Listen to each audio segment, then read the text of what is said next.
আসসালামু আলাইকুম। আমি শিং মাছ কীভাবে পরিষ্কার করে এটা দেখাবো আপনাদের। অনেকে শিং মাছ আনলে অনেক রাগারাগি করে যে এত কালো মাছ কীভাবে পরিষ্কার করব। খুব সহজ একটা উপায়ে আমি পরিষ্কার করে দেখাবো।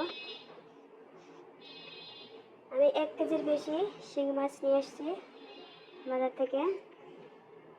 মাছগুলো অনেক তাজা। যেখানে লবণ দিয়ে তারপরে ঢেকে রাখবো। কিছুক্ষণ ঢেকে রাখলে মাছগুলো মরে যাবে। এখন একটা আমি পেঁপে নিয়েছি।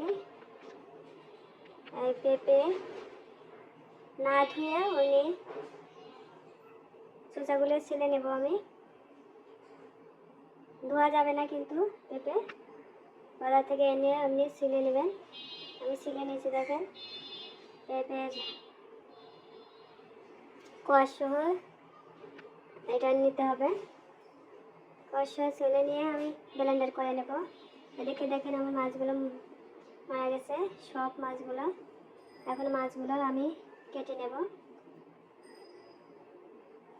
দেখেন গাইস, আমি মাছগুলো সব কেটে নিয়েছি। আমি মাথা ফেলে দিয়েছি আর লেজটা ফেলে দিয়েছি আর মাথা ফেলে দিয়েছি। দিয়ে আমি ব্লেন্ডার করে রেখেছিলাম যে পেঁপের চোচা, পেঁপে শুধু চোচা লাগবে, এটা ব্লেন্ডার করে রেখেছিলাম। এখন এটা দিয়ে দিলাম মাছের ভিতরে। তারপরে এখন অনেক সময় ধরে এটা এরকম করে খাসতে হবে।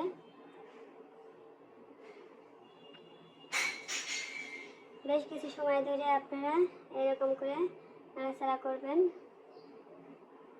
তাহলে আপনার শিং মাছগুলো একদম সাদা হয়ে যাবে আস্তে আস্তে।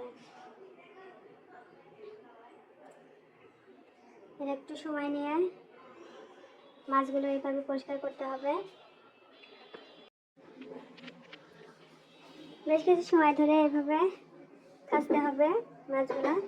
কাচতে কাচতে এক পর্যায়ে দেখবেন একদম সাদা হয়ে গেছে। মাছের গায়ের উপরে যে কালো অংশটা ওটা উঠে যাবে। আর যে পেঁপের ব্লেন্ডার করে রেখে দিয়েছি ওটাও একদম কালো হয়ে যাবে।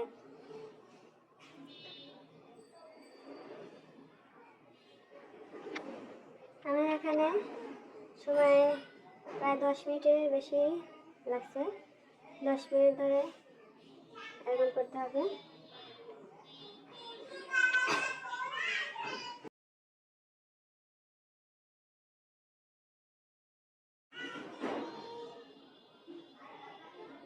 দেখেন গাইস, আমার মাছটা কিন্তু পরিষ্কার করা হয়ে গেছে। দেখেন সাদা, কি ময়লা বের হয়েছে, অনেক ময়লা বের হয়েছে। আমি এখন পরিষ্কার করে নিচ্ছি পানি দিয়ে। দেখেন কি চকচক লাগছে এখন।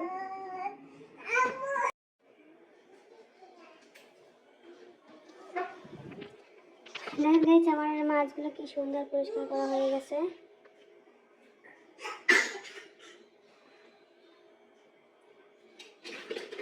এইভাবে আপনারা শিং মাছগুলো 1 কেজি, 2 কেজি, 5 কেজি হলে একসঙ্গে কেটে একসঙ্গে পরিষ্কার করে নিতে পারবেন, খুব সুন্দর হবে।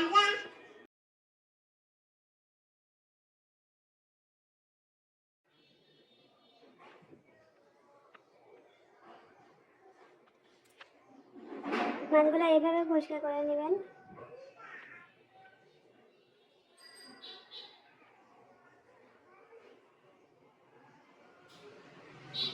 অনেক মাছ একসঙ্গে কিনে আনলে এখন কোনো ঝামেলা থাকবে না, এইভাবে সহজেই পরিষ্কার করে নেওয়া যাবে 10 মিনিটেই। ওকে, আল্লাহ হাফেজ।